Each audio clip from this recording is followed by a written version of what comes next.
Hello, Shalom. I will now talking about love. The title in this context is A History of Love, the Lubavitcher Rebel. Manager Mendel Skinnerson Man. By nature is a selfish creature. Even in his relationships with others, he tends to focus primarily on himself or at most on his self-colored perception of his fellow. Love is in the effort to transcend this intrinsic selfishness and truly relate to one's fellow. To be sensitive to and devoted to his or her needs as an individual distinct of oneself and one's own stake in the relationship.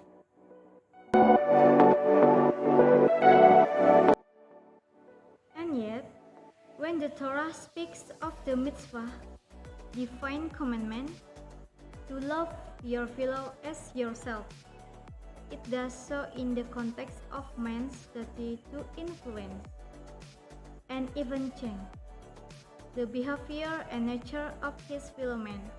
In Leviticus 19:18 to 19, the Torah commands, "Do not hate your brother in your heart.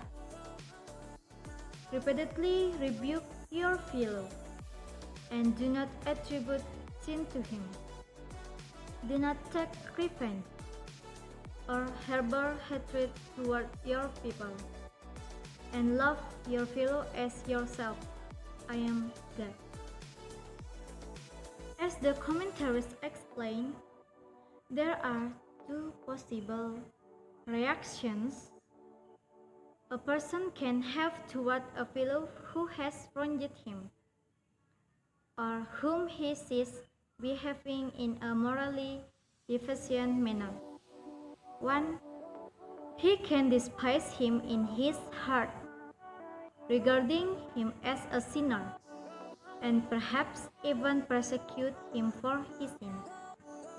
Two, he can rebuke him in the effort to convince him of the folly of his ways and seek to influence him to change them.